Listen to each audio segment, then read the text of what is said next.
રાધનપુરના બંધવડ ગામે સાધુ સંતો સહિત એપીએમસી ચેરમેને મતદાન કરવા લોકોને અપીલ કરી। રાધનપુરના બંધવડ ગામ ખાતે સાધુ સંતો સહિત રાધનપુર માર્કેટ યાર્ડના ચેરમેન કનુભાઈએ મતદાન કર્યું અને લોકોને મતદાન કરવા અપીલ કરી હતી। બંધવડ ગામની પ્રાથમિક શાળા ખાતે ગામના વયવૃદ્ધ વડીલો સહિત માર્કેટ યાર્ડના ચેરમેને મતદાન કર્યું હતું।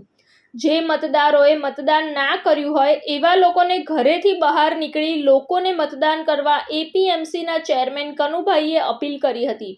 તો બંધવડ ગામ હનુમાનજી મંદિર આશ્રમના સંજીવનીદાસ મહારાજે પણ મતદાન કર્યું હતું અને લોકોને ચૂંટણીના મહાપર્વમાં સહભાગી બની રાષ્ટ્રહિત માટે લોકોને મતદાન કરવા અપીલ કરી હતી।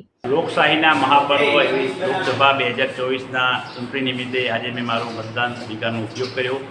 લોકોને, ખેડૂતોને, વેપારીઓને, ગ્રામના તમામ લોકોને હું અપીલ કરું છું કે પોતાના મતાધિકારનો ઉપયોગ કરી રાષ્ટ્ર નિર્માણમાં પોતાની ભાગીદારી નોંધાવે અને રાષ્ટ્ર નિર્માણમાં મદદ કરે। તમામ લોકો ઘરની બહાર નીકળી પોતાના મતાધિકારનો ઉપયોગ કરે એ માટે હું વિનંતી કરું છું।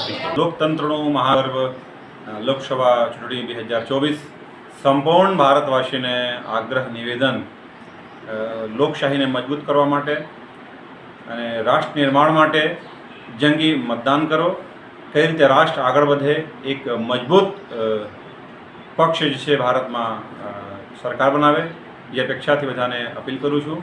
બિલકુલ હજી ના ગયા હોય તો પણ હાલ ઘરેથી નીકળો અને તમારા એક વોટની કિંમત સમજી રાષ્ટ્ર નિર્માણ માટે વોટ અવશ્ય કરો। રિપોર્ટ અનિલ રામાનુજ સાથે સંજીવ રાજપૂત, TV9 ગુજરાત, રાધનપુર, પાટણ। જોતા રહો TV9 ગુજરાત, નિર્ભય, નિષ્પક્ષ, નિરંતર।